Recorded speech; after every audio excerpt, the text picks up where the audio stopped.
This is the world's first black to purple hypershift, and it is incredible. The first time we used this pearl, we were given very specific instructions.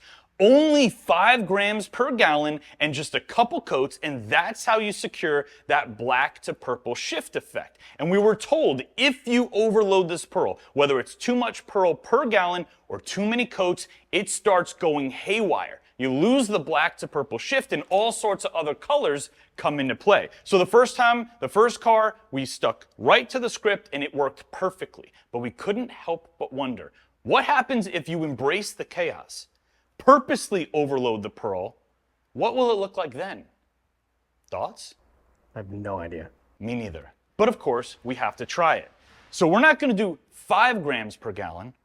We're going to do 5 times that much and go to 25 grams per gallon. So there is a whole bunch of ZBP. And per the manufacturer, way too much. I have a feeling this could get a little dicey. Okay, let me get the old stick of truth out. So what we know is going to happen is we're likely going to lose that black to purple shift.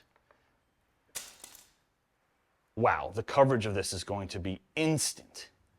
So we're getting much more vibrant color. Wow!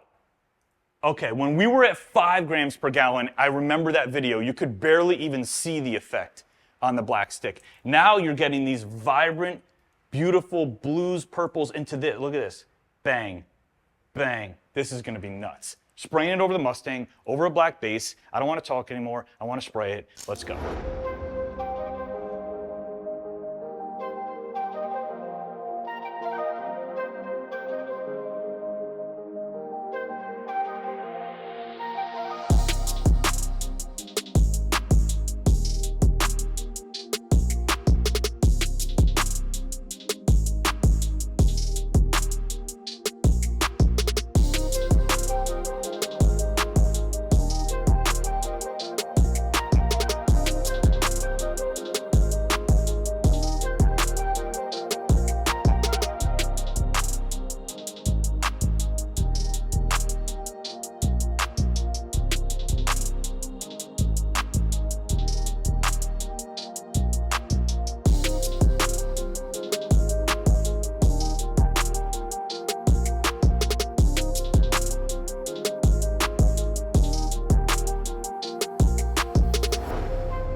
All right, guys, we're done with the project. Now, ZBP is a black to purple shifting pearl, and we were told if we used too much pearl, it was no longer going to be a black to purple shifting pearl. And I can promise you, it is no longer a black to purple shifting pearl. The results really took us by surprise. I can't wait for you guys to see it. We're going to take it outside right now. You know what to do. Take a good look at this car. Leave a comment below and rate this one for me 1 through 5. Let me know if you love it or if you hate it. And if you want to change the color of your own emblems, your own wheels, your whole car, head straight to DipYourCar.com. We have a ton of kits, a ton of colors, and they're all do-it-yourself friendly. Gabe and I had a ton of fun in this video. I hope you enjoyed watching it, and we will see you on the next one.